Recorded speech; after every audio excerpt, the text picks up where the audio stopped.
Hi everyone, this is Frances from Spark Escape. Today I'm here with a very delightful jewelry designer, Julie Lamb, a fine jewelry brand that's based in New York City. Julie, thank you so much for having us here.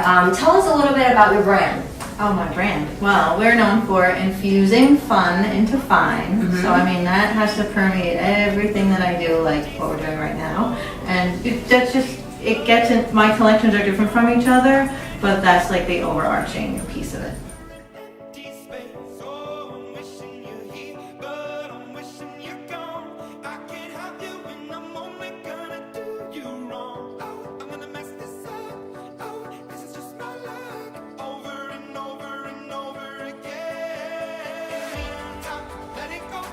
Your jewelry is just so yummy, so fun. It captured me right away, actually, months ago, especially with a signature piece. And guys, I will show you later on of a much close-up shot.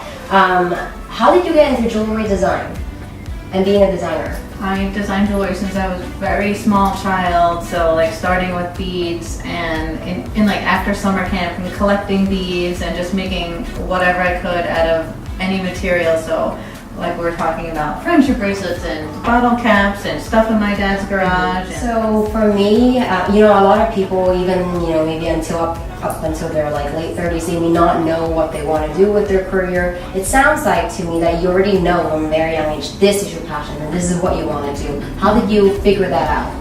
I feel extremely lucky that I knew like from a child, and then I think I made my professional decision when I was about 16. So I hear other people, like people have come into jewelry from all different walks. Like they had other whole careers before they came into this, and I'm lucky. I just knew. I always liked making things with my hands, and I was always artistic, so I went through all kinds of clay and painting and watercolors and airbrushing, and like I did experiment with all kinds of art supplies throughout my youth. But then, and like I said before, art and design, I was illustration, so that's 2D, so it's very, pen and paper and very technical, clean stuff on paper. Right. I knew something about making something in 3D turned me on. So working with something, being able to wear it, making an object, having an idea, and then, in the beginning when you're just beads and stuff, it's like it's instant gratification. It's like, I'm gonna wear red to go out tonight. I need red earrings, and you're just like, as a jewelry designer, what are some of the maybe challenges you feel creating or in this industry that you see now? You want to share? Okay, I don't really have patience for anything in life. You could ask those closest to me how I just lose it. That's a true indication of that she's a New Yorker. There's zero patience for it. I will go nuts in a restaurant. Let's not talk about that. But for the design process, for creating something, it's like I have infinite patience. I'm working with a team of people. Like I'm not at the bench doing this by myself. So it's like, there's a caster and there's a CAD guy and there's a jewelers and there's a setter. At any point, any of these things can go wrong, and they do. So it's just like, okay, I don't lose it for that. I'm like, okay, we'll go back, we'll recast. Everything's like fixable if you have the right people with you. Right. So it is always a challenge bringing up new styles. It's like raising, you're making a baby basically. You're raising these things, but I mean, it's all part of the process. The end result is the most important thing, and like at the end of the day, when we get that perfect piece and the idea is like realized fully, everybody's gonna be happy. We're like, wow, look what we made.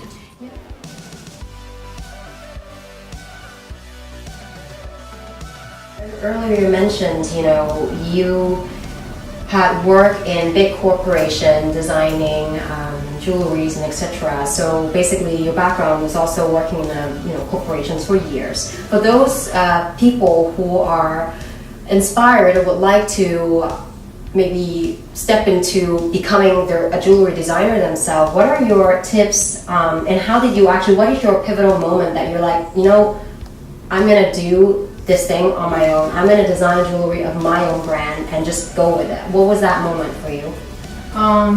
Working for so many companies, so big corporate like Avon and Nine West Jewelry, family owned. I was Honora Pearl's design director.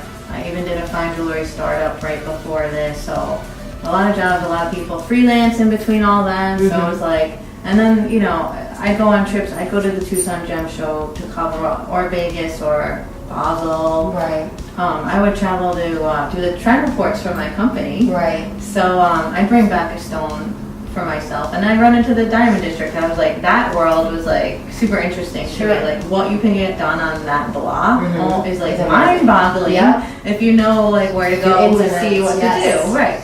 So I always had my hand in, like, I might have been doing costume jewelry all day, but I might have been freelancing for silver at night and making myself sell something in fine jewelry. Right. I was just like obsessed. Right. So I would tell anyone just starting, work for people.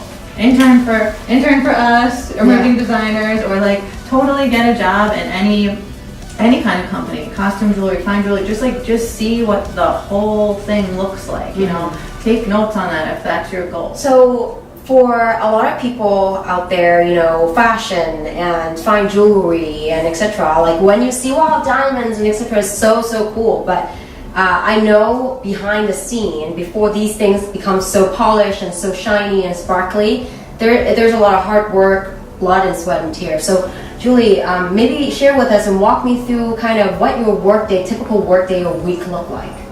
I don't have a typical workday anymore, which having worked job was totally off-putting in the beginning. So I might wake up in the morning, I don't know what I'm going to do that day. So from someone who used to be 9 to 5, 9 to whenever, and always getting a check on Friday, that's all out the window. Right. So you have to be like, have the personality to get yourself out of bed.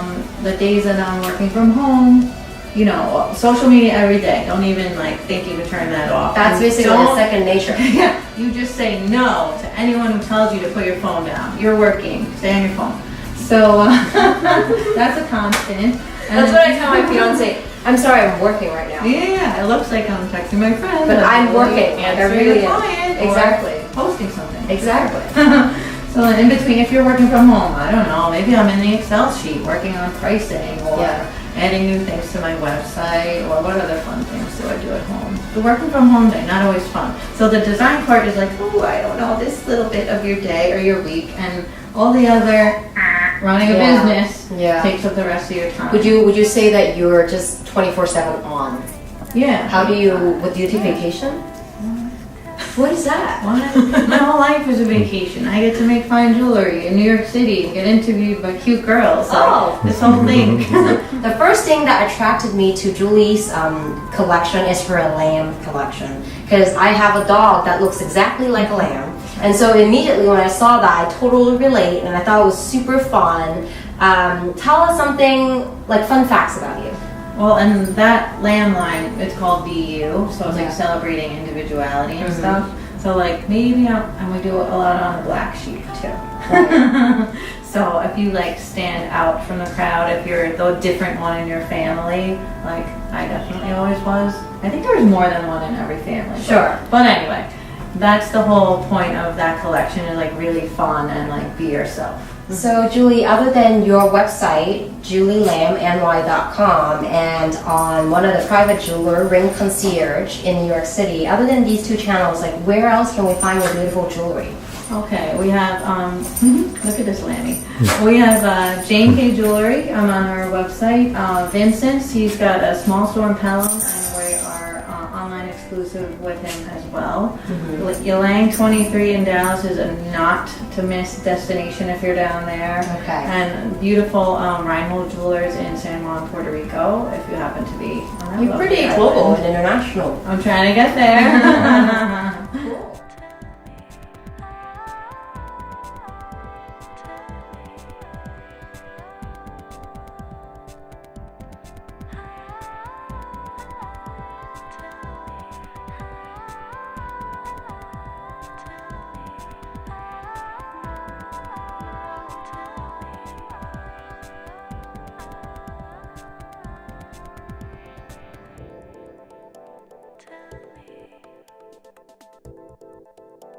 Tell me.